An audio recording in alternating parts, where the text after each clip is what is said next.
The French Consul General was reviewing the guest list for his consulate's exclusive Christian Dior fashion show when an unexpected name caught his eye.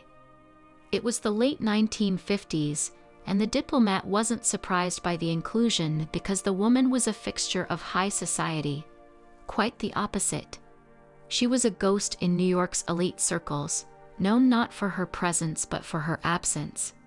And yet, he knew her well. She was his aunt by marriage.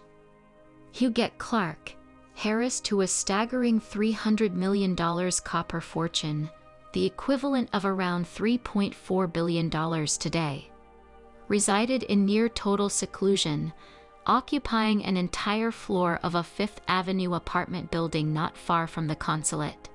The diplomat barely hesitated before informing a Dior representative of the inevitable.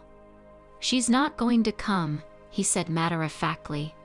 "She's my aunt, and she never goes out." But the representative corrected him.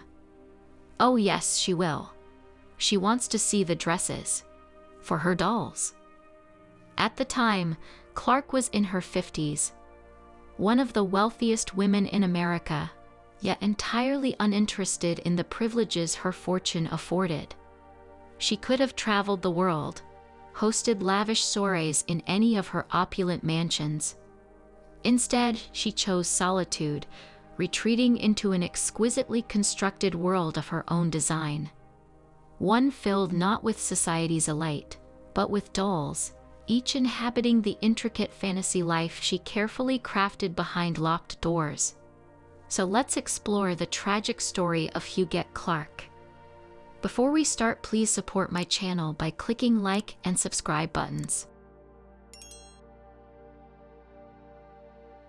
Huguette Clark, the enigmatic heiress of a vast Gilded Age fortune, was an infrequent yet notable presence at Parisian haute couture shows in the 1950s. She attended alone, speaking little, and left few lasting impressions on those around her. Yet, her fascination with fashion was undeniable. From afar, she would later cable orders to Paris, commissioning miniature replicas of the season's most exquisite styles, custom-made for the 1,100 dolls that populated her private world. Nothing but the finest would do. Born in 1906, Huguette was the younger daughter of William A. Clark, a self-made copper magnate who rose to immense wealth and political influence, eventually serving as a U.S. senator. Her mother, Anna LaChapelle, was decades younger than her father, a striking beauty who provided a stark contrast to William's austere business persona. Huguette inherited her mother's delicate grace and a touch of Parisian refinement, having been born and educated in France. Her life spanned a remarkable era, from the days of the Titanic, for which she had an unused ticket, to the collapse of the Twin Towers in 2001. Despite the grandeur surrounding her name, Huguette chose seclusion over social prominence. She was briefly married in her early 20s, a union that ended swiftly in divorce. Following that chapter, she lived in quiet devotion to her mother until Anna's passing in 1963. Afterward, her world grew even smaller. While she owned sprawling estates, including a vast Manhattan apartment, a 23-acre Connecticut mansion, and a California retreat overlooking the Pacific, she retreated from them all. Instead, she spent the last 2 decades of her life in an ordinary hospital room in New York City, an existence as mystifying as it was deliberate. To understand Huguette, one must journey back to the 19th century, when her father built an empire from the earth's riches. William A. Clark, born in Pennsylvania, made his fortune in Montana's copper mines before branching into banking, railroads, and politics. He endured scandal and controversy, particularly in his political career, which perhaps shaped Huguette's wariness of the public eye. His first wife bore him 5 children before her death in 1893, after which he courted much younger women. Among them was Anna LaChapelle, whom he met when she was just 15.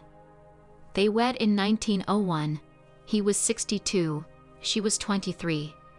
Huguette was their second and final child.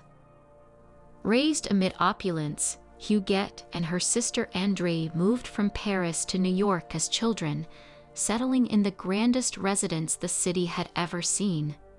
Their father's 6-story mansion, overlooking Central Park, was a fortress of luxury, complete with secret hideaways in case of epidemics. Yet despite the wealth and excess, tragedy struck early. Andrée died at 17, leaving Huguette the sole child of William and Anna. This loss seemed to deepen Huguette's attachment to her mother, a bond that would define the rest of her life. When Anna died in 1963, Huguette was inconsolable. She meticulously recreated her mother's bedroom in their Fifth Avenue apartment, sparing no expense, $400,000 for an exact replica. Yet she never stepped foot inside. By then, her withdrawal from the world was nearly complete. Despite her seclusion, Huguette maintained a discerning taste for art and fashion. Like her father, she was an avid collector, favoring French Impressionist masterpieces. Yet her true passion was far more unusual: dolls. She amassed an extraordinary collection, commissioning handcrafted outfits and entire dollhouse interiors with painstaking detail. Her fascination bordered on obsession, and her dolls became her closest companions in a life of increasing solitude. Privacy was paramount.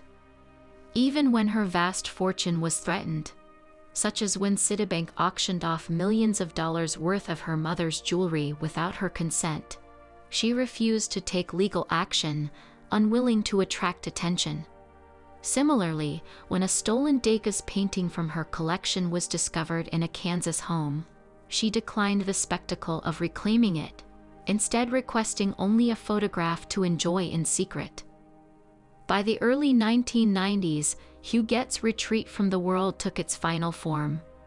A doctor's visit to her Fifth Avenue apartment in 1991 found her in alarming condition. Frail, emaciated, wrapped in a tattered bathrobe, with untreated skin cancer marring her face. She was immediately hospitalized. Though she recovered swiftly, she never returned home. Instead, she voluntarily remained at Doctors Hospital, later transferring to Beth Israel, where she would live for more than 2 decades, 7,364 nights in total, despite owning multiple lavish residences. Her hospital stay was not one of necessity but of choice. Upon arrival, she was reclusive, veiling herself in sheets, rejecting contact. A nurse's note described her as like a homeless person: no clothes, not in touch with the world, had not seen a doctor for 20 years. Over time, however, a profound bond formed between Huguette and one of her private nurses, Hadassah Perry. Hadassah, an Orthodox Jewish immigrant from the Philippines, was assigned to Huguette's care by chance. But what began as a routine job became a lifelong commitment. For 20 years, Hadassah worked tirelessly, often 7 days a week, rarely taking a day off. "I give my life to Madame," she once said. The relationship was symbiotic. Hadassah provided companionship and care, while Huguette, in return, showered her with gifts, financial security, and unwavering loyalty. The heiress's generosity toward her nurse was extraordinary. When Hadassah mentioned that a flood had damaged her apartment, Huguette responded the next day by purchasing her a new home for $450,000. This was merely the first of many lavish gifts. Huguette Clark's generosity knew no bounds, especially when it came to Hadassah Perry and her family. What began as modest holiday gifts, $40,000 for Hadassah and another $40,000 for her husband, soon escalated into an extraordinary display of largesse. Each time Hadassah expressed gratitude, saying, "Madame, you have given us so much," Huguette would brush it aside, insisting, "You have many expenses. You can use it." Over the 2 decades that Hadassah served as Huguette's nurse, more than 300 checks were written in her name. While some of these funds were meant for other staff members at Huguette's request, the bulk of the gifts were directed toward Hadassah and her family. Huguette covered nearly every aspect of the Paris lives. Tuition for their 3 children from preschool through graduate school, music lessons, Hebrew lessons, summer camps, medical bills, even luxury homes.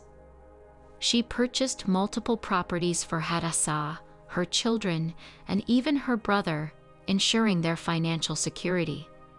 By the time of Huguette's passing, the total sum of these gifts had reached an astonishing $32 million. Yet, in the grand scheme of Huguette's immense fortune, even such extravagant generosity was only a fraction of her vast wealth. With assets exceeding $300 million, she could have afforded to support 10 families like the Paris. When Huguette passed away in 2011 at the age of 104, her carefully crafted final will unleashed a storm of controversy. The reclusive heiress, who had spent decades in self-imposed seclusion, left her estate primarily to a select group, her nurse, a few close associates, and the arts. Conspicuously absent were her distant relatives, who had been cut out entirely. What followed was a high-profile legal battle that captivated the media. Clark's extended family challenged the will, claiming that the frail and reclusive heiress had been unduly influenced by those around her, particularly Hadassah. Lawyers debated whether Clark had been of sound mind when she revised her will, and the case raised difficult questions about the vulnerability of the extremely wealthy in isolation. After years of litigation, a settlement was reached. The 19 relatives who had initially been disinherited walked away with $34.5 million, with their legal fees and taxes covered by the estate. Meanwhile, Hadassah, once poised to receive a significant bequest, ultimately renounced her claim, agreeing instead to return $5 million of the lavish gifts she had received during Clark's lifetime. Even after the settlement, she retained a staggering $26 million in cash and property, including 7 homes and a Bentley. That's it for today. Thanks for watching. Please do not forget to support my channel by clicking like and subscribe buttons.